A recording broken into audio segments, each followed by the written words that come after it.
এমন কষ্টের ছাপ আর সহ্য হয় না। দুনিয়ার মানুষ বিপদে পড়া কান্না করলে পাশের বাড়ির মানুষ উপকার করতে যায়, কিন্তু কবরের পাশে কবর, একটা কবরের সুখের বাতি আর একটা ঘরের দুঃখের অন্ধকার, কিন্তু কেউ কাহারও খবর নেওয়ার কোনো সুযোগ নাই। কথা বলেন ঠিক কিনা? এমন ভাবে জাহান্নামের দুই পাশের মাটি যখন চাপা দিব, তখন গাব্বারি কবরের মানুষটা আল্লাহর ডাক দিয়া বলবে, আল্লাহ, আমরা যদি জানতাম বেনামাজি হইয়া কবরে আসলে এমন কষ্ট হবে, জিন্দিগি তো আমরা নামাজ ছাড়তাম না, জিন্দিগি তো আমরা নামাজ কাজা করতাম না। ও আল্লাহ, এমন ভাবে আর বাইরো না, আবার আমরা দুনিয়াতে পাঠাও, নবীর প্রেম সাগরে আমরা জাপ দিয়ে দিব। আবার দুনিয়াতে পাঠাও, তোমার প্রেম সাগরে আমরা জাপ দিয়ে দিব। আল্লাহ রাব্বুল আলামিনের হাবিব বলেন, সেদিন যতই কান্না করো না কেন, তোমার কান্নার আওয়াজ পৃথিবীর কোনো মানুষ শুনবে না, তোমার উপকার করার জন্য আসবে না। এমন ভাবে মাটি চাপা মারবে, আর তুমি দিনের পর দিন কান্না করতেই থাকবা। এক নম্বর আযাব হলো কবরের মাটি তোমারে চাপ দিবে। দুই নম্বর আযাব হলো কবরের ভিতরে জাহান্নামের আগুনের উত্তাপ দেওয়া হবে, যেই আগুনটা দুনিয়ার চাইতে 70 গুণ গরম। এই আগুনের তাপ যখন গাব্বারিতে আগুন লাগলে ফায়ার সার্ভিস এসে আগুন নিভাবে, কিন্তু কবরের ভিতরে যে জাহান্নামের আগুন লেগে যাবে, ওই কবরের ভিতরে দুনিয়ার কোনো মানুষ ফায়ার সার্ভিসের আগুন দিয়া নিভাইবার, পানি দিয়া নিভাইবার কোনো ব্যবস্থা নাই। এই জন্য আব্বুরে, ও বাজার, এখনই সময়, বাড়ির পাশে আলো ক্ষেত, আলো লাগাইলে ঘরে আলো আসবে। এই দুনিয়াটা হলো আখিরাতের কৃষিক্ষেত। অনেকে মনে করে দুনিয়াতে আসছি আর কি আসবো নাকি, যা খাওয়ার খাইয়া লই, যা পড়ার পইরা লই। না না, হিসাব তোমার দেওয়াই লাগবে। যৌবনটা কোন দিকে খরচ করছো, তোমাকে হিসাব দেওয়া লাগবে। টাকা কোন পথে খরচ করছো, তোমাকে হিসাব দেওয়াই লাগবে। এই জন্য যুবক ভাইয়েরা আমার নবী বলে, 2 নম্বর শাস্তি জাহান্নামের আগুন কবরের মধ্যে ঢুকাইয়া দেওয়া হবে। 3 নম্বর শাস্তি হলো কবরের ভিতরে সর্প আর বিচ্ছু দেওয়া হবে। এই জন্য আমার গাব্বারির বাবারা, শুরুতেই বললাম ইবাদতের কথা, ওয়াজগুলা মনে রাখবেন। এই ইবাদত দরকার আছে না নাই?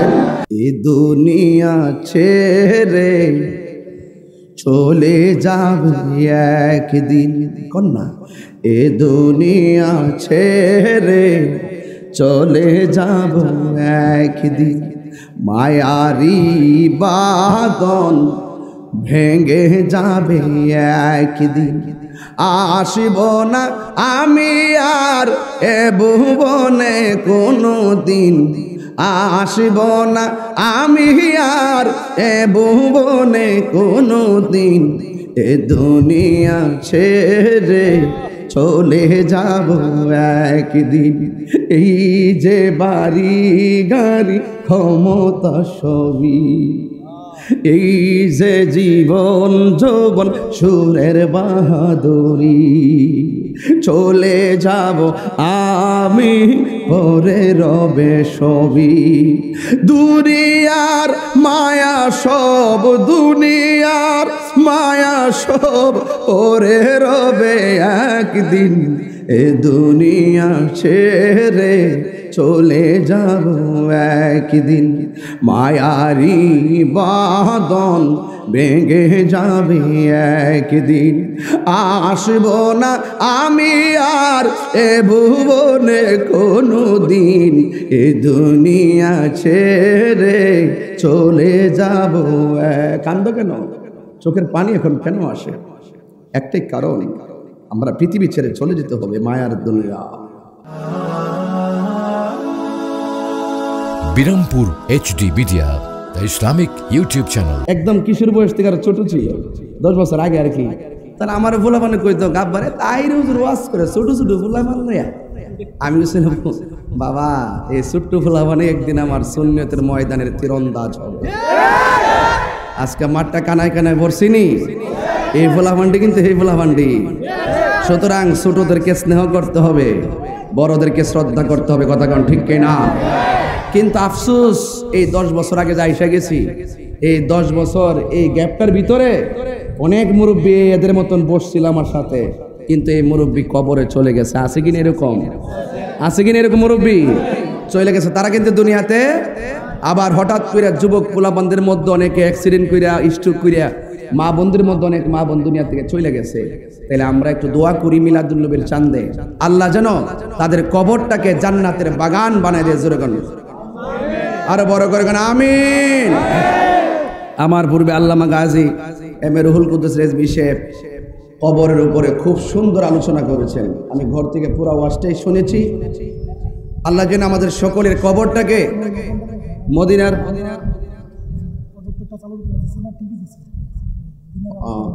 আচ্ছা প্রজেক্টরটা দিনের আলোর কারণে আমরা ক্লিয়ার দিতে পারি নাই, আর এটা হবেও না। প্রজেক্টর রাত্র ছাড়া ক্লিয়ার হয় না। তারপর আমরা টিভি দিয়েছে, টিভি দিছে, ওইটার মধ্যে আপনারা দেখেন। তবে মহিলাদের প্যান্ডেলে জায়গা হইতেছে না। তুই যেমনে কইছ, আরে বাপ রে বাপ, জায়গা হইতেছে মনে হয় হেরাই আমরা স্টেজটা দখল পেলিয়েছে এমন একটা লক্ষণ ধরে কইছে। আদমশুমারি কইরা দেখেন বাংলাদেশের ভোটারের সংখ্যা পুরুষের চেয়ে মহিলাদের বেশি। গত সপ্তাহে দেখছি এক বিবৃতি আইছে, ব্রাহ্মণবাড়িয়াতে পুরুষের চাইতে মহিলাদের সংখ্যা বেশি। ঠিক আছে, ছেলেদের তুলনায় মেয়েদের সংখ্যা বেশি। অনফুলাভান কি কিন্তু আমরা ব্রাহ্মণবাড়িয়ার সব দিক দিয়ে আগ্রহে আছি। এই যে একটা তত্ত্ব আমরা পাইছি আদমশুমারির আলোকে, রাসূল বলছেন, আরে আল্লাহ বলছেন, আমি যখন খুশি হয় তখন আসমান থেকে বৃষ্টি নাজিল করি। এর চাইতে যখন বেশি খুশি হয় মানুষের বাড়িতে মেহমান পাঠাই। এর চাইতে বেশি খুশি হলে বান্দার সংসারে কন্যা সন্তান দান করি। বনবের বেড়ে কি তা মনে করেন মিয়া? সব দিক দিয়ে রহমত লয়ে আসি। কথা কোন ঠিক না বেঠে? আমরা বেজান না, আমরা মেহমান আইলো খুশি, বৃষ্টি আইলো খুশি। আর আজকে তো বৃষ্টি আইবার লাগে, কালকে একটা মিস কল দিছিন না, বৃষ্টি একটা মিস কল দিছিন না। কিছু কিছু মানুষ যে একটা খুশি হয়েছিল তাহির আইতাছে ভালো হয়েছে, এর আগে বৃষ্টি হয়েছিল মনে, ঠিক না? তো যাই হোক, আল্লাহ পাক যা করে ভালোর জন্য করে। প্যান্ডেল কি বর্তাছে নি? আচ্ছা আচ্ছা, যাক আল্লাহ কবুল করুক, আমিন কন। একটু মহব্বতের সাথে দুরূদ শরীফ পড়ে আমি এখান থেকে আবার সিলেট যাবো। আমার জন্য দোয়া করেন আপনারা, আল্লাহ যেন সুন্নিয়তের খেদমত করার তৌফিক দান করে। আমিন কন। লা ইলাহা, ভালো লাগে লা ইলাহা, লা ইলাহা, লা জোরে লা ইলাহা, লা ইলাহা ইল্লাল্লাহু মুহাম্মাদুর রাসূলুল্লাহ সাল্লাল্লাহু আলাইহি ওয়াসাল্লাম। জবান খুলে কোন আল্লাহু আকবার। আমার যুবক ভাইয়েরা, আমার মুরব্বী বাবারা, পরদানসীন আমার মা বোনেরা, আজকের বারটা কি বার? একটা ফজিলতের কথা কইতাম নি।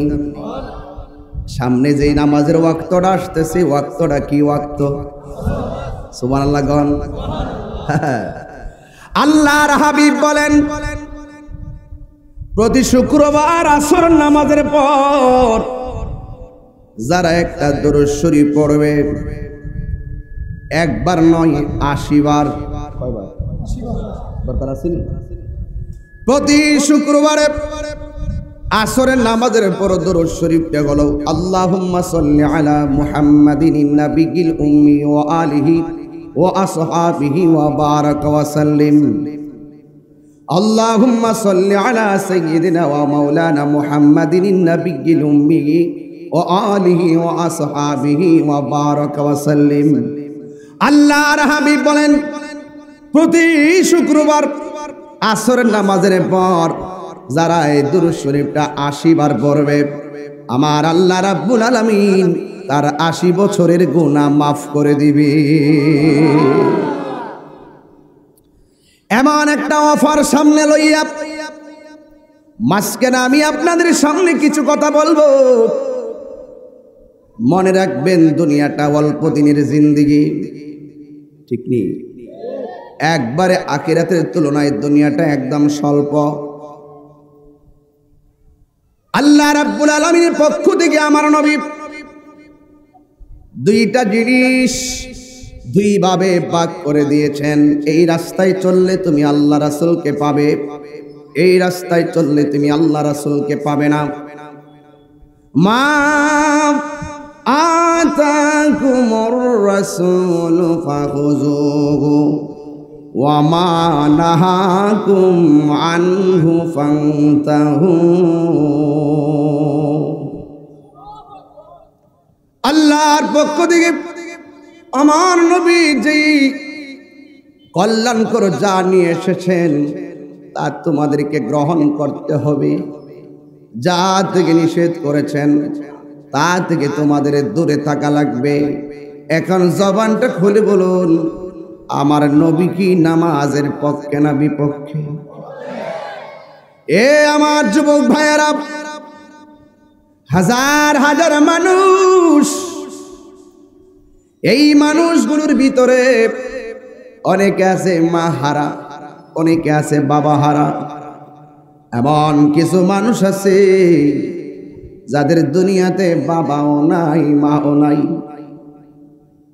দাদা নাই, দাদি নাই। আজকে আমি একটা বিল্ডিং করে খাইলাম, অবসরপ্রাপ্ত সার্জন মনে হয় তুমি। আমি হঠাৎ করে খাওয়ার পরে একটা পাশের রুমে ঢুকতেছিলাম, চোখের মধ্যে লোকটার চেহারা পড়ল। আমি দৌড়াইয়া রুমের ভিতরে যাইয়া মুখের মধ্যে হাত দিয়া তার জন্য দোয়া করে এসেছি।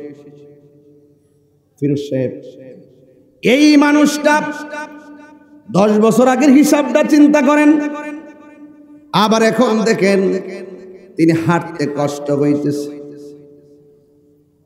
শুরুতে ওনার জন্য দোয়া করি, আল্লাহ যেন ওনাকে শেফা দান করে, পূর্ণ সুস্থতা দান করে, আপনাদের মুরব্বীদেরকে যেন আল্লাহ হায়াত দারাজ করে। আর আমরা দিনে দিনে মুরব্বী শূন্য হয়ে যাচ্ছি, কথা বলেন ঠিক কিনা? এই জন্য যুবক, ওনারা দেখে আমার নিজের মাঝে একটা চিন্তা এসেছে। আজকে আমি দৌড়াইয়া মাহফিলে চলে এসেছি সিঁড়ি বায়া বায়া। আজকে আমি ওয়াজের মধ্যে গভীর গভীর জোরে জোরে টান মারতেছি।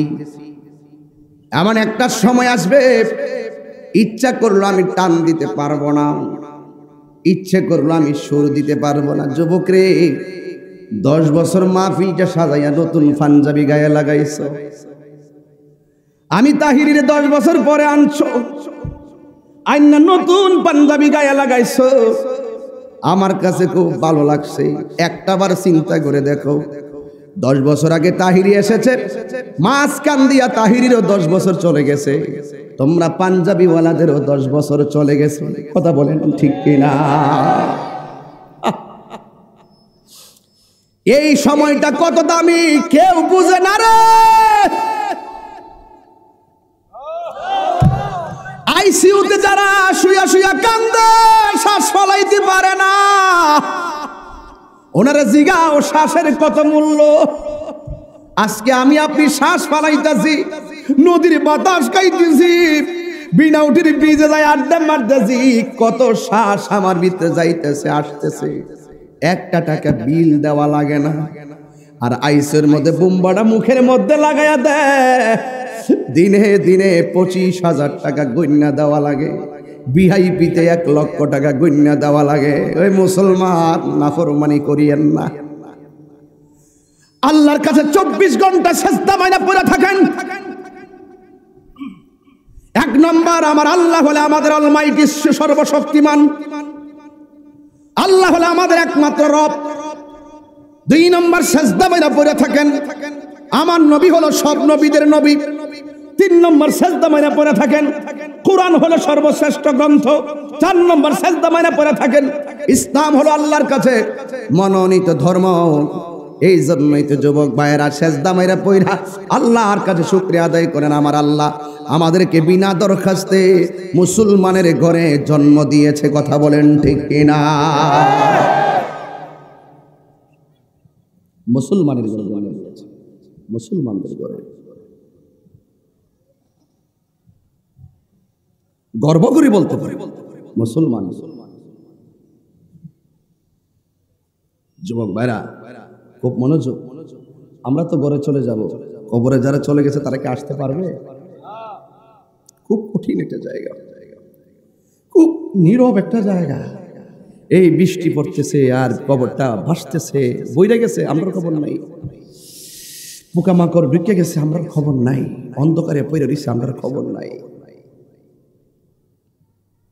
এ দুনিয়া ছেড়ে চলে যাবে একদিন, কন্যা এ দুনিয়া ছেড়ে চলে যাব একদিন, মায়ারি বাঁধন ভেঙে যাবে একদিন, আসব না আমি আর এ ভুবনে কোনো দিন, আসব না আমি আর এ ভুবনে কোনো দিন, এ দুনিয়া ছেড়ে চলে যাব একদিন।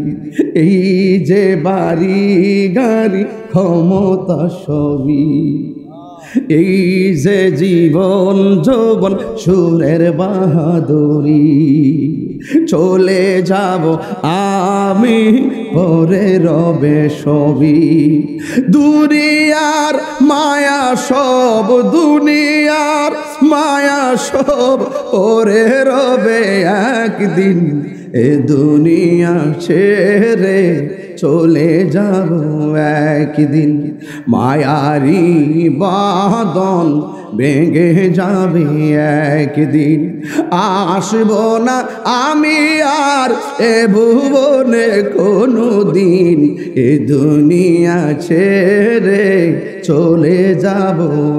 কান্দ কেন? চোখের পানি এখন কেন আসে? একটাই কারণ, আমরা পৃথিবী ছেড়ে চলে যেতে হবে, মায়ার দুনিয়া। এই জন্য আব্বুরে আমি কিন্তু পাগলামি করে কথা বলতে পারি, আমি কিন্তু যেমনি মন চায় সেমনি কথা বলতে পারি, কিন্তু যখন দেখতেছি জীবনটা চলে যাইতেছে, আখিরাতের জন্য নিজের জীবনটারে গোছানো খুব জরুরি। কথা বলেন ঠিক কিনা? আমার পোলাপানগুলো, গাব্বারি পোলাপানগুলো অনেক কষ্ট করে গুনাহগারকে দাওয়াত করে আনছে, একটা কিছু দিয়ে যাওয়ার চেষ্টা করব। আমরা 4টা জায়গায় অত্যন্ত আনন্দিত। আল্লাহকে চিনেছি, নবীকে মেনেছি, ইসলামকে ধারণ করেছি, কোরআনকে অনুভব করেছি। এই জন্য যুব মুসলমান নামের মুসলমান হলে চলবে না, মুসলমান হতে হবে কাজের মুসলমান। কথা বলেন ঠিক কিনা? শুধুমাত্র মুসলমান দাবি করলেই চলবে না, মুসলমান হতে হবে ফিলিস্তিনের মুসলমানদের মতন। কথা বলেন, ফিলিস্তিনের মুসলমানদের মতো হতে হবে। ছোট্ট বাচ্চা বুলেটের সামনে বুকটা পাইতা দিয়া কয়, বুলেট মাইরা জীবনটারে শেষ করে দাও, এরপর রক্তের বিনিময়ে, জীবনের বিনিময়ে মসজিদে আকসাকে আমরা রক্ষা করব। কথা বলেন ঠিক কিনা? ছোট বাচ্চা বলতেছে, তোরা আমার বুলেট মারবি, রক্ত বের হবে, বিচার দিব আল্লাহর কাছে। আর ফিলিস্তিনের মানুষ বলতেছে, সবাই তো 5 ওয়াক্ত নামাজ পড়ে, আমরা নামাজ পড়ি 6 বেলা 6 বার। একটা হলো মর্নিং প্রেয়ার, আর একটা হলো মিড ডে প্রেয়ার, আর একটা হলো আফটারনুন প্রেয়ার, আর একটা হলো সানসেট প্রেয়ার, আর একটা হলো নাইট প্রেয়ার। 1 নম্বর ফজর, 2 নম্বর জোহর, 3 নম্বর আসর, 4 নম্বর মাগরিব, 5 নম্বর এশা। আর ওরা বলতেছে আমরা আরেকটা নামাজ পড়ি, যেহেতু আমরার কোনো ভয় নাই, এটা হলো ডেড প্রেয়ার, মানে হলো জানাজার নামাজ। ফিলিস্তিনিরা কয় সবাই 5 ওয়াক্ত নামাজ পড়ে, আমরা 6 ওয়াক্ত নামাজকে হৃদয়ে ধারণ কইরা ফেলাইছি। সুতরাং মরণের ভয় করি না, জীবন দিয়া হলেও মসজিদে আকসাকে আমরা রক্ষা করব। এই মুসলমান ঠিক কিনা বলো?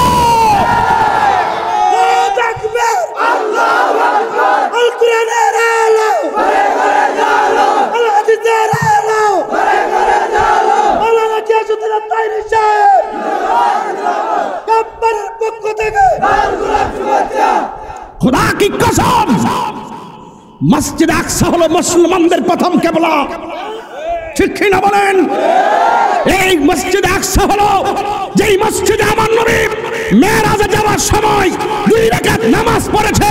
আজকে বাংলাদেশের কিছু নামদারি মুসলমান বুবার মতো ঘরে বসে থাকে, তারা বলে আমরা কেন প্রতিবাদ করি? আমার নবী যেই মসজিদে নামাজ পড়েছেন, আমার নবী যেই মসজিদ আমাদের মুসলমানদের প্রথম কিবলা ছিল, সেই মসজিদকে রক্ষা করার জন্য বাংলার জমিন থেকে আমরা হৃদয় থেকে উজাড় করে দিয়ে আমরা মসজিদকে রক্ষা করার সংগ্রামের প্রতিশ্রুতি গ্রহণ করেছি, ঠিক কিনা বলেন?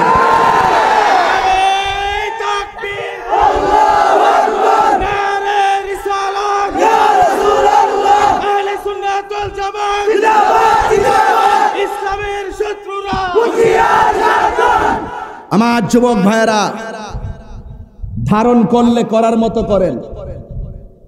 আল্লাহ কোরআনই বলছে ইউসাল্লিমু তাসলিমা, নবীরে সালাম দিলে সালাম দেওয়ার মতো সালাম দাও। ধর্ম পালন করলে করার মতো করো, কোরআন পড়লে পড়ার মতো পড়ো, ইসলাম ধরলে ধরার মতো ধরো, নবীকে মানলে মানার মতো মানো, মা বাপরে মানলে মানার মতো মানো, হক পথে চললে চলার মতো চলো। এটাই হলো মুসলমানদের অঙ্গীকার। আমাদের একটা বছর বলি, হ্যাঁ, আমাদের প্রভু এক নবীর উম্মত, জীবন বিধান ওই শিবানী কোরআন। আমাদের প্রভু এক নবীর উম্মত, জীবন বিধান ওই শিবানী কোরআন।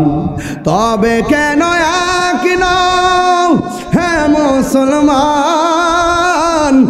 এক হও করিয়া আহ্বান। বাইতুল্লাহ এক, মদিনা শরীফ এক, উহুদ পাহাড় এক, বদরের মাঠ এক।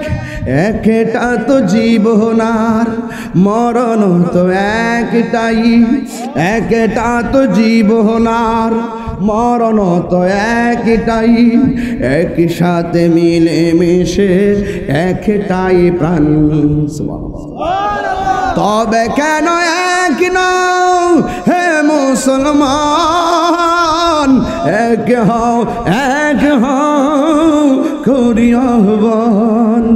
আমাদের প্রভু এক নবীর উম্মত, জীবন বিধান এক ওই শাবানী কোরআন।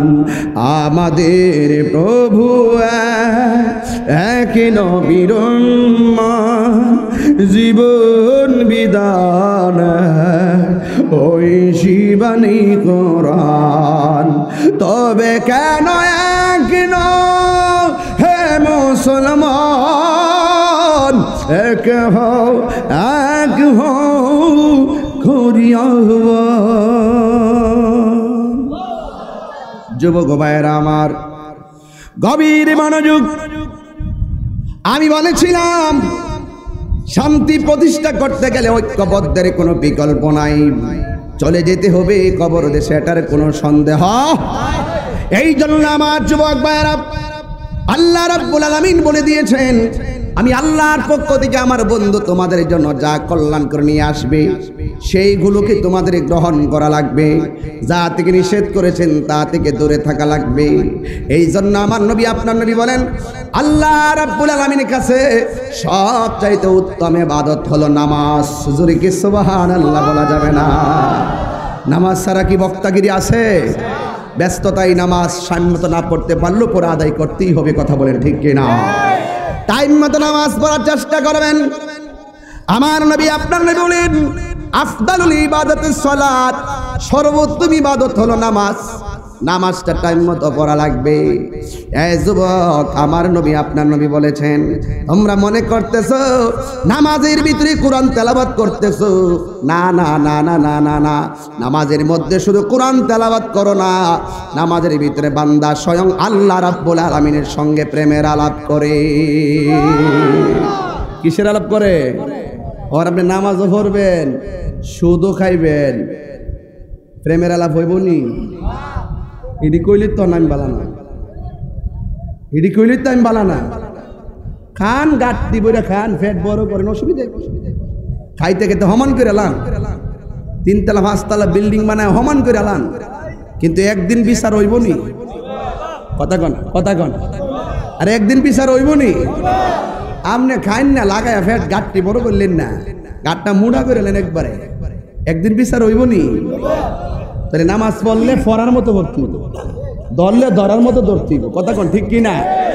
ফলামান যে মাহফিল করছে, প্যান্ডেল লাগাইছে, পোস্টার করছে, স্টিচ করছে, সব করছে, মাইক কানছে না, বালা হইছি নি মাহফিল দেয়া? করলে করার মতো করতে হবে, সবটা মিললেই পরিপূর্ণ। এই জন্য বলা হয়েছে উদখুলু ফিস সিলমি কাফা, তোমরা ইসলামের মধ্যে প্রবেশ করবা, পরিপূর্ণভাবে প্রবেশ করবা। কথা বলেন ঠিক না বেঠিক? এই জন্য নামাজের ভিতরে মেম্বারকে সালাম দিলে নামাজ বাতিল, নামাজের ভিতরে চেয়ারম্যানকে সালাম দিলে নামাজ বাতিল, নামাজের ভিতরে মন্ত্রীকে সালাম দিলে নামাজ বাতিল। কিন্তু নামাজ এমন একটা বন্দিগি, যেই নামাজে আমার নবীকে সালাম না দিলে নামাজ বাতিল হয়ে যায়। কেমন দিলাম বুঝেননি ওয়াজ? তাহলে নবী আমরার মতো, আমরা মতো হইলে তো সবাই সালাম দিলে নামাজ বাতিল, নবীর দিলে তো নামাজ বাতিল হওয়ার কথা ছিল। তার মানে বোঝা গেল রসুল সৃষ্টির শ্রেষ্ঠ, যার সঙ্গে কোনো তুলনা। বাস এই ওয়াজ বুঝবেন। এরপর আল্লাহর হাবিব বলেন, নামাজের ভিতরে বান্দা যখন কথা বলে, নামাজের ভিতরে বান্দা যখন উম্মত যখন কোরআন তেলাওয়াত করে, এই কোরআন তেলাওয়াত যেন স্বয়ং আল্লাহ রাব্বুল আলামিনের সঙ্গে কথা বলে। এই জন্য আমার গাব্বারির বাবারা, ও নামতাবাদের বন্ধু, ও 3 লাখ পীরের বাবারা, ও আমার কসবা গোপীনাথপুরের বন্ধুরা, একটা কথাই বলে যায়, আল্লাহর হাবিব সাল্লাল্লাহু আলাইহি সাল্লাম বলেছেন, বেনামাজি হইয়া কবরে গেলে 3টা শাস্তি অবধারিত। কোনো বেডা 3টা আক্রমণ থেকে বাঁচতে পারবে না। 1 নম্বর আক্রমণ হলো কবরের ডান পাশের মাটি, বাম পাশের মাটি তোমার এমন ভাবে চাপা মারবে, হাড্ডিগুলা তুলার মতন গোড়া বানাইয়া ফেলাইব। আল্লাহর হাবিব বলেন, বেনামাজিরে যখন এমন ভাবে মাটি চাপা দিবে, ওই সময় বেনামাজি কবরের ভিতরে আল্লাহ গো একটা চিৎকার মারবে। এই চিৎকার মারার কারণে আল্লাহ রাব্বুল আলামিনের কাছে এমন চিৎকার মারবে, ডাক দিয়ে বলবে, আল্লাহ এই কবরের আযাব আর সহ্য হয় না, এমন কষ্টের ছাপ আর সহ্য হয় না। দুনিয়ার মানুষ বিপদে পইরা কান্না করলে পাশের বাড়ির মানুষ উপকার করতে যায়, কিন্তু কবরের পাশে কবর, একটা কবরের সুখের বাতি আর একটা ঘরের দুঃখের অন্ধকার, কিন্তু কেউ কাহারও খবর নেওয়ার কোনো সুযোগ নাই। কথা বলেন ঠিক কিনা? এমন ভাবে জাহান্নামের 2 পাশের মাটি যখন চাপা দিব, তখন গাব্বারি কবরের মানুষটা আল্লাহর ডাক দিয়া বলবে, আল্লাহ আমরা যদি জানতাম বেনামাজি হইয়া কবরে আসলে এমন কষ্ট হবে, জিন্দিগি তো আমরা নামাজ ছাড়তাম না, জিন্দিগি তো আমরা নামাজ কাজা করতাম না। ও আল্লাহ এমন ভাবে আর বাইরো না, আবার আমরা দুনিয়াতে পাঠাও, নবীর প্রেম সাগরে আমরা জাপ দিয়া দিব, আবার দুনিয়াতে পাঠাও, তোমার প্রেম সাগরে আমরা জাপ দিয়া দিব। আল্লাহ রাব্বুল আলামিনের হাবিব বলেন, সেদিন যতই কান্না করো না কেন, তোমার কান্নার আওয়াজ পৃথিবীর কোনো মানুষ শুনবে না, তোমার উপকার করার জন্য আসবে না। এমন ভাবে মাটি চাপা মারবে, আর তুমি দিনের পর দিন কান্না করতেই থাকবা। 1 নম্বর আযাব হলো কবরের মাটি তোমার চাপ দিবে। 2 নম্বর আযাব হলো কবরের ভিতরে জাহান্নামের আগুনের উত্তাপ দেওয়া হবে, যেই আগুনটা দুনিয়ার চাইতে 70 গুণ গরম। এই আগুনের তাপ যখন গাব্বারিতে আগুন লাগলে ফায়ার সার্ভিস আইসা আগুন নিভাবে, কিন্তু কবরের ভিতরে যে জাহান্নামের আগুন লেগে যাবে, ওই কবরের ভিতরে দুনিয়ার কোনো মানুষ ফায়ার সার্ভিসের আগুন দিয়া নিভাইবার, পানি দিয়া নিভাইবার কোনো ব্যবস্থা নাই। এই জন্য আব্বুরে ও বাজার, এখনই সময়, বাড়ির পাশে আলো ক্ষেত, আলো লাগাইলে ঘরে আলো আসবে। এই দুনিয়াটা হলো আখিরাতের কৃষিক্ষেত। অনেকে মনে করে দুনিয়াতে আসছি আর কি আসবো নাকি? যা খাওয়ার খাইয়া লই, যা পড়ার পইরা লই। না না, হিসাব তোমার দেওয়াই লাগবে। যৌবনটা কোন দিকে খরচ করছো তোমাকে হিসাব দেওয়া লাগবে। টাকা কোন পথে খরচ করছো তোমাকে হিসাব দেওয়াই লাগবে। এই জন্য যুবক ভাইয়েরা আমার নবী বলে 2 নম্বর শাস্তি জাহান্নামের আগুন কবরের মধ্যে ঢুকাইয়া দেওয়া হবে। 3 নম্বর শাস্তি হলো কবরের ভিতরে সর্প আর বিচ্ছু দেওয়া হবে। এই জন্য আমার গাব্বারির বাবারা, শুরুতেই বললাম ইবাদতের কথা, ওয়াজগুলা মনে রাখবেন। এই ইবাদত দরকার আছে না নাই? 2 নম্বর হলো মহব্বত। কি তাইলে ইবাদত শেষ করলাম। ইবাদত করতে হবে, ইবাদত হবে একজনের। জবান খুলে বলেন তিনি কে? ওয়া ইলাহুকুম ইলাহু ওয়াহিদুন লা ইলাহা ইল্লাহু আর রহমানুর রহিম।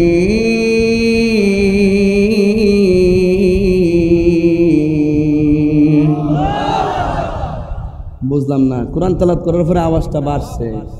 সবাই কি কোরআনের পাগল? মাশাআল্লাহ। আবার তেলাওয়াত করি, আমার যুবক পোলাপান্ডি কই দেখি, যুবক পোলাপান্ডি যুবকটি তাহলে আসেন না আপনারা সবাই? একটু হাত নামান। আবার একটু তেলাওয়াত করতেছি। এমনভাবে আওয়াজটা মহব্বতে দিবেন, গায়ের জোরে দিবেন না, এটা আমি পছন্দ করি না। মহব্বতে দিবেন, আল্লাহু আকবার করে দিবেন। এই ডাকের কাছে সাথে সাথে যেন গুরুস্থানের কবর আযাব মাফ হয়ে যায়। জোরে করে না আমিন। সবাই রাজি আছেন? ওয়া ইলাহুকুম ইলাহু ওয়াহিদুন লা ইলাহা ইল্লাহু আর রহমানুর রহিম।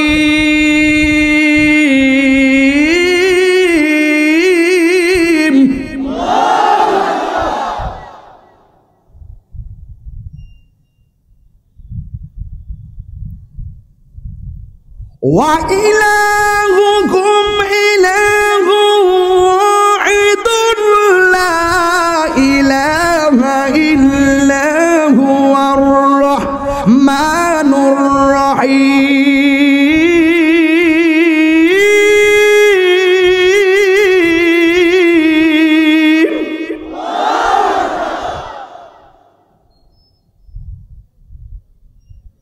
কোরআন একটা আকর্ষণ না? দেখেন সব চুপ হয়ে গেছে। আল্লাহু আকবার বলবেন না? আমার আল্লাহ কয়জন? ইবাদত হবে কার? এই জন্য আমি ইবাদত দিয়ে ওয়াজটা শুরু করলাম। ইবাদতের দ্বারা ভাগ্য পরিবর্তন হয়ে যায়। 2 নম্বর হলো মহব্বত। মহব্বত হবে একজন যাকে মহব্বতের কথা আমার আল্লাহ বলেছেন। মোল্লার কথা মানবেন না, আল্লাহর কথা মানবেন। এই তো ওয়াজ শুরু হয়ে গেল। আবার সকাল উঠতে কয়েন না যে হুজুরের নামাজের কথা কয় নাই। ওয়াজটা শুরু করছিল নামাজ দিয়া, বুঝাই গেছি না? নামাজ না পড়লে কি দেব কয়ে গেছি না? এরপরে 2 নম্বর হলো মহব্বত। যাকে মহব্বতের কথা বলেছেন কে? এখন মোল্লার কথা মানবেন না, আল্লাহর কথা মানবেন? আল্লাহ রাব্বুল আলামিন কোরআনে বলেছেন, কুল ইন কুনতুম তুহিব্বুনাল্লাহা ফাত্তাবিউনি ইউহিব্বুকুমুল্লাহ ওয়া ইয়াগফির লাকুম যুনুবাকুম ওয়াল্লাহু গফুরুর রহিম।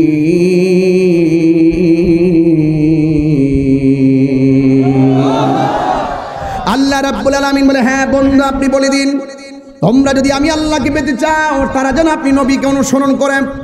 আমার নবী বলে, হে উম্মত তোমরা যদি আল্লাহকে পেতে চাও আমি নবীরে ভালোবাসো। নবীরে ভালোবাসলে দাম কম না বেশি? নবী গো তোমার ভালোবাসাই জীবনের গুনাহ ঝরে যায়। নবী গো আপনার প্রেমের বলেই ওয়াইসাল কারেনি জোহবা পায়। জবান খুলে গন আল্লাহু আকবার। এই জন্য আমার নবী আপনার নবী বলেছেন, যারা আমি নবীকে ভালোবাসবে আমি তাদেরকে বলে দিয়ে যাই, হাসরের ময়দান যেদিন কায়েম হয়ে যাবে ওই কঠিন মুসিবতের সময় আল্লাহর ছায়া ছাড়া কোনো মানুষের মাথার উপরে কোনো ছায়া থাকবে না, আল্লাহর ছায়া ছাড়া কোনো ছায়া থাকবে না, ওই ছায়া থাকবে আল্লাহু আকবার কোন। এর মধ্যে এক নম্বর হলো ন্যায় বিচারক। উচিত কথা কইতাম নি, 12 বছর আগে স্টাইলটা ধরতাম নি। হন আমরা দেশের কিছু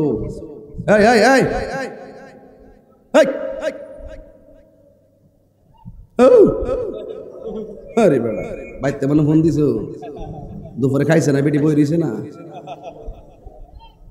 এই কইতাম নি আমরা দেশের কিছু বিচারক আছে সকালবেলা টাকা এই পক্ষ থেকে, রাত্রে টাকা হা এই পক্ষ থেকে, হেসা না মিসা।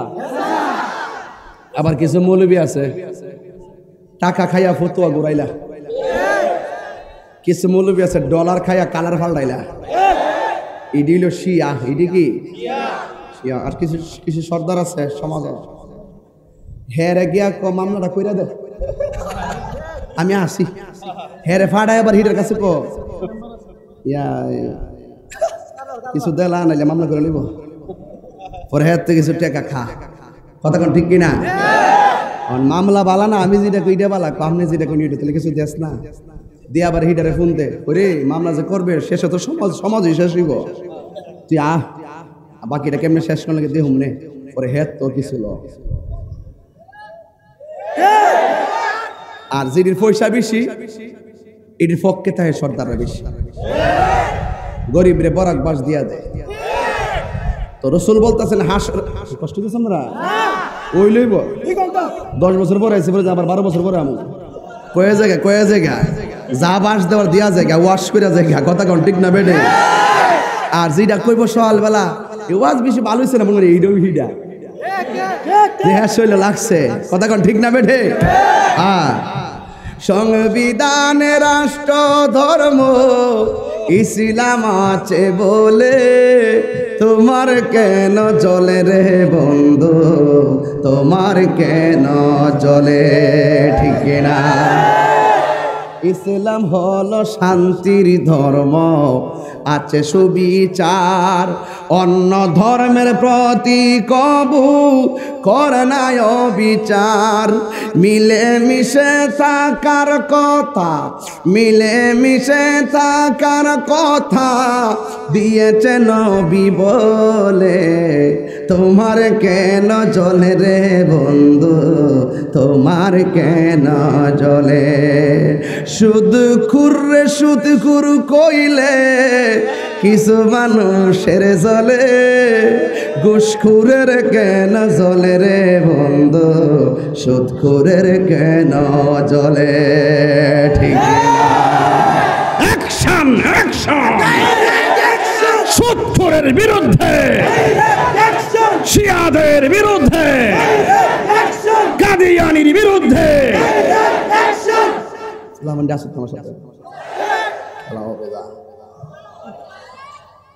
যৌবন যার যুদ্ধে যাওয়ার সময় তার, আমার মনে হয় এই গাব্বারি যুবকরা যদি আজকে ওয়াদা কইরা ফেলায়, যদি এক হয়ে যায় এই সমাজ থেকে মাদক, ইয়াবা, ফেন্সি 24 ঘন্টার ভিতরে দাফন করা সম্ভব। কথা বলেন? হ্যাঁ এলাই তো দর্শি যুবকরা সাহসী হই, লিডাররা বলে আছে কিছু। হ্যাঁ মেম্বারের তো 10 বছর আগে সভাপতি আছেন সংগঠনে, দোয়া করে গেছিলাম। আর এবার উনি মেম্বার, মারহাবাগন। পরে আরেকটা আমার 3 লাখ ফিট ধরে হুজুর 10 বছর আগে দোয়া করে তো 10 বছর পরে মেম্বার বানাইছে। হুজুর আল্লাহর রাস্তা না আমার দোয়া করে দিয়েছেন, আমি যাতে আবার মেম্বার হইতে পারি। আগে তুই ব্যাটার সামনে কইতেছ তুই মরবে তো, তুই গোপনে কস না। হ্যাঁ হকত হুনই কষ্ট করছে, অন আমার জ্বালা হয়েছে না। আল্লাহ এই মেম্বার সামনে কৌজ আবার আমার দোয়া করে দিন, আমি তো মেম্বার হইতে পারি। যদি তাকে নসিবে, এই ঘুষখোর সর্দাররা সাবধান হয়ে যান। যদি ন্যায় বিচার করতে পারেন রাসূল বলছেন যেই দিন আল্লাহর ছায়া ছাড়া কোনো ছায়া থাকবে না, আপনি যদি ন্যায্য সুষম বন্টন নীতির আলোকে আপনি যাকাত বন্টন করতে পারেন, আপনি যদি ইনসাফ ভিত্তিক ন্যায় বিচার করতে পারেন, আপনার সমাজের কিছু মানুষ আপনাকে মন্দ বলতে পারে, কিছু মানুষ আপনার বিপক্ষে যেতে পারে, আপনার বিবেকে যা ধরবে সেই বিবেক অনুযায়ী যদি আপনার বিবেককে ফাঁকি না দিয়ে যদি আপনি ইনসাফ ভিত্তিক জ্ঞান দরবার করতে পারেন, হাসরের ময়দানে আল্লাহ পাক আপনাকে আরশে আজিমে নিচে ছায়া দান করে দিবে।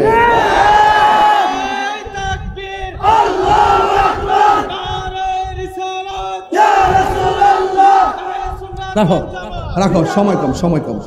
তাইলে এখন থেকে নিয়ত করেন, বিচার কি অন্যায়মূলক হবে না ন্যায় বিচার? তো ন্যায় বিচারের দাম নবী বাড়াইছে, এতে কি আপনারা বেজার?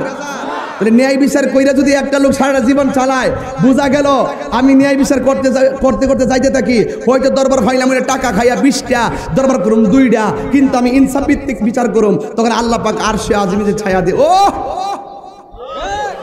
তখন কি মজার হইব। ঘুষকুটি কইব ভাতিজা খাইছলা না গামলা বইরা, গামলা বইরা খাইছলা না, একবারে ফ্যাটটা উত্তরা বড় হইব, ঘরের তুলির মতন, ওই প্যান্ডেলটার মতন, একটা ফাঁক ওর সামনে দিতে না, হ্যাঁ লিতে করবো।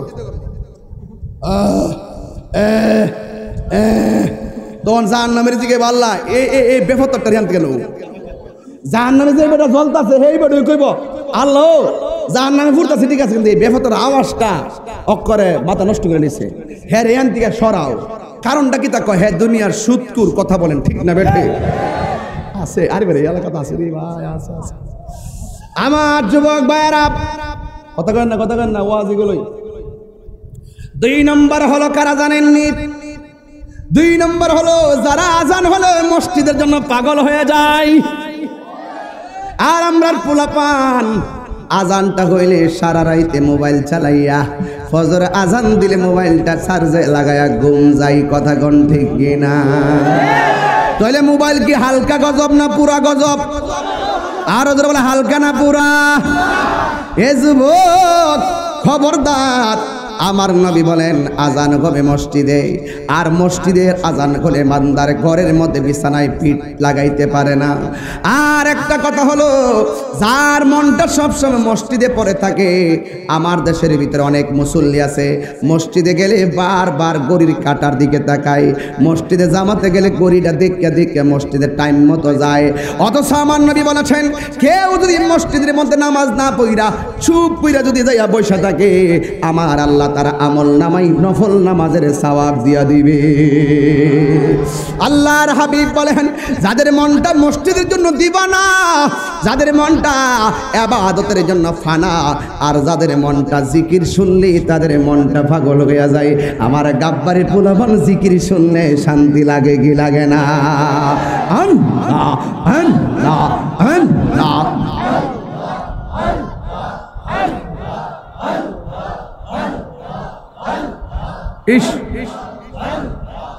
আমার যুবক ভাইরা জিকির ফর হইব ইনশাল্লাহ।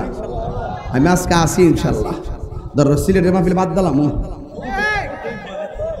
রাত বুদ্ধি করে গেছি, এইটাও বুদ্ধি করে গেছি, 10 না মাইর আনতেছি যে ওয়াজ তো সোজা না তাহিরি, কত ডেঞ্জারাস জায়গা যাই ওয়াজ কম যাইয়া দি বিসমিল্লাহ নয়, নারে তাকবীরও নয়, নারে রিসালাতও নয়। আমি এটা কোন দেশে হইলাম, এটা কি মহাবাক কই যা আইলাম রে?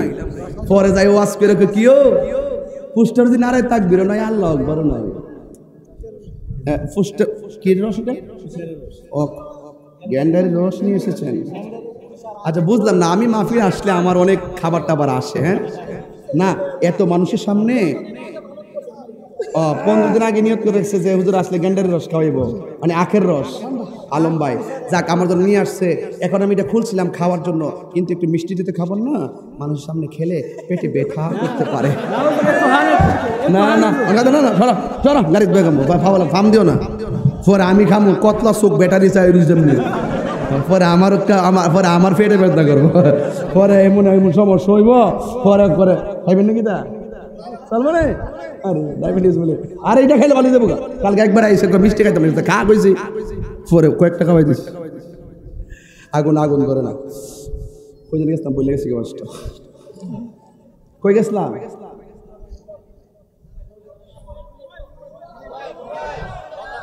আরে না মোবাইলটা ফজর নামাজ শেষ। আয় হায় হায়, তাহলে এখন থেকে কি এগুলো চলবো? মোবাইল টিপি চলবো? নামাজের টাইম হলে মসজিদে যাবার দরকার আছে না নাই? আমার পোলা পান্ডি জবান খুলে আছে না নাই? আরে নামাজ কি বলবেন? উজুরা করলেই তো শরীরটা বাবায় ঘুরে, আর উজুটা করলেই তো শরীরে একটা শক্তি আইসা পড়ে। কথা কোন ঠিক কিনা কোন? বিশ্বাস না হলে আপনি উজু করে দেখেন, উজুটা করলে শরীরে ফ্রেশ ভাব চলে আসে, মনটা সতেজ হয়ে যায়। রাসূল বলছেন যারা উজু করার সময় মুখে কুলি করার সময় কুলিতে পানি দেয়, গড় করে পানিটা বাহিরে ফালাইতে দেরি, মুখ দিয়ে জীবনে যত গুনাহ করছে সব গুনাহগুলো আল্লাহ পানির সঙ্গে মাটিতে ফালাই দেয়। আল্লাহর হাবিব বলেন যার মনটা মসজিদের জন্য পাগল, এই মানুষটার জন্য আমার আল্লাহ আরশে আজিমের নিচে ছায়া দান করে দিবে। যার মনটা জিকিরের জন্য পাগল, আল্লাহ রাব্বুল আলামিন তার মাথার উপরে আরশে আজিমের ছায়া দিয়ে দিবে। এরপরে হলো 3 নাম্বার, আল্লাহর সন্তুষ্টির জন্যই কাউকে ভালোবাসবে, আল্লাহর সন্তুষ্টির জন্যই কাউকে ভালোবাসবে। কিন্তু আমি কাউকে ভালোবাসবো আল্লাহর জন্য। আমি যখন দেখব তার ভিতরে আল্লাহর জিকির আছে, আমি তার সঙ্গে সম্পর্ক করব। আমি যখন দেখব তার ভিতরে নবীর মহব্বত আছে, আমি তার সঙ্গে ভালো ব্যবহার করব, সম্পর্ক রাখবো। আজকে মানুষ নবীর মহব্বত দেখে না, শুধুমাত্র ফিল্টারের টিকটকের চেহারা দিকটা ছেলেগুলো ক্রাশ খাইয়া পাগল হইয়া যাইতেছে। কথা কোন ঠিক কিনা? আজকে বহুত মহিলারা ওই হ্যান্ডসাম পুরুষের টিকটক দেখে কয় এই বেটাটা কত সুন্দর, আমার জামাইটা বেসোলা। আবার কিছু জামাই টিকটক মহিলাদেরকে দেখে কয় কি অসাম বডি ফিগার, আর দেখে বউরের প্রতি রুচি হারায় ফেলায়। আবার কিছু পোলাপান ফিল্টারের ওই সুন্দরী ললনার দিকা তাহার মাথা নষ্ট হইয়া যায়, রাতের বেলা ঘুমাইতে পারে না, ফিল্টার দেখা ভিডিও বানা। আমি আগে এমন ছিলাম, ফিল্টার দেওয়ার পরে এমন।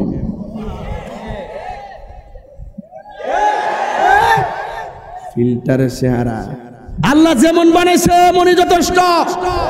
কথা বলেন ঠিক কিনা বলেন? ও তোর পিছে পিছে ঘুরছে সমন, কোন দিন জানি তোর হবে সমন জারি। দেখ না মন ঝাঁক মারিয়ে দুনিয়াদারি। ওই যে গজল পাই গেছি, এর মধ্যে গজলটা আছে, যদি পারেন 50 টাকা নিয়ে যান, আমার মুড়ি দিবে। ভাই বন্ধু আহার আপন জহনা, সঙ্গে তোমার কেউ যাবে না। রাত্রে 1টার পরে গজলটা গাইলে কান্না নিলে আপনারা সবাই। ভাই বন্ধু আর আপন জহনা,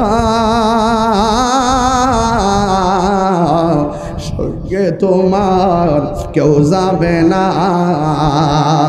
ও তুমি আইছো একা যাইবা একা, আইছো একা সঙ্গে তোমার কেউ যাবে না। দেখ না মন ঝাঁক মারিয়ে দুনিয়াদারি। আল্লাহর হাবিব বলেন কেউ যদি নবীর জন্য কাউকে ভালোবাসে, আমার আল্লাহর আরশে আজিমের নিচে ছায়া দান করে দিবে। আর কেউ যদি আল্লাহকে ভয় কইরা পাপ কাজ ছাইরা দেয়, আমার আল্লাহ তাকে আরশে আজিমের নিচে ছায়া দান করে দিবে। আল্লাহ রাব্বুল আলামিন বলেন ওয়ালিমান খাফা মাকামা রাব্বিহি জান্নাতান। আল্লাহকে যারা ভয় করে পাপ কাজ ছেড়ে দিবে, আল্লাহ রাব্বুল আলামিন তাদের জন্য 2টা জান্নাত দিয়ে দিবে। সুবহানাল্লাহ বলবেন না? এই জন্য আমরা আল্লাহকে ভয় করব, আল্লাহর জন্য কাউকে ভালোবাসবো।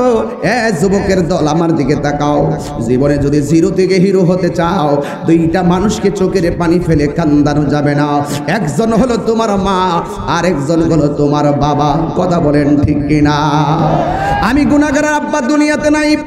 যেই মসজিদে আমার আব্বা 37 বছর জুম্মা পড়াইছে, 1 টাকাও হাদিয়া নেই নাই, কিন্তু আমার আব্বা দুনিয়া ছেড়ে চলে গেছে। আজকে 10 বছর আগে তো আমার আব্বা জানতেন আমি গাববাড়িতে আসছি মাহফিলে, কিন্তু এখন কিন্তু 4 বছর হয়ে গেছে আমার আব্বা কবরটার মধ্যে চলে গেছে। হ্যাঁ বাবা হারা পোলাপান, মা হারা পোলাপান, ও বাবা জুমার দিন আজকে দোয়া করো, আল্লাহ ওই আব্বা আম্মার কবরটাকে জান্নাত বানায় দিও। যাদের আব্বা আম্মা আছে বাড়িতে যাইয়া মা বাবার পায়ে দুইটা মাপ চাইয়া বলবেন, আম্মা গো তাহিরি হুজুরি কইছে তোমারে কষ্ট দিলে নাকি আল্লাহ সন্তুষ্টি হইয়া যায়। আমার নবী নাকি এই কথা হাদিসে বলেছেন, যাইয়া পায়ে দুইটা মাপ চাইয়া নিবেন। কারণ এই পৃথিবীতে দেখবেন আপনার মার পেটে যখন আপনি ছিলেন 5 জন মহিলা লইয়া আপনার মা গল্প করতেছে, হঠাৎ করে মা কান্না শুরু করছে, চোখ দিয়ে পানি পড়তেছে। পাশের মহিলা জিজ্ঞাসা করে, বালা বালা কথা কইছো, হঠাৎ করে কেন চোখের পানি ফালাইয়া কান্না শুরু করছো? তখন মা সেই দিন উত্তর দিয়েছিলেন, তোমরা কি জানো না আমার পেটের ভিতরে 8 মাসের বাচ্চা? তোমরা কি জানো না আমার পেটের ভিতরে 9 মাসের বাচ্চা? তোমরা কি জানো না আমি প্রেগন্যান্সি, গর্ভবতী, আমি হামেলা, আমার সন্তান, আমি যখন তোমাদের সঙ্গে কথা বলছি আমার সন্তান পেটের মধ্যে আমাকে লাথি মারছে, এই লাথির ব্যথা খাইয়া আমি চোখের পানি কষ্টে ফালাইয়া দিছি, অনেক বড় ব্যথা পাইছি, এই জন্য আমি কাঁদতেছি। ওই পাশের মহিলা জিজ্ঞাসা করে, সন্তানের লাথি খাইয়া চোখের পানি ফালাইয়া কাঁদতেছো, কিন্তু আবার মুখের মধ্যে মুস্কি মুস্কি হাসি কেন দেখা যায়? সেই দিন মা আর উত্তর দিয়েছেন, আমি কেন হাসি জানলি?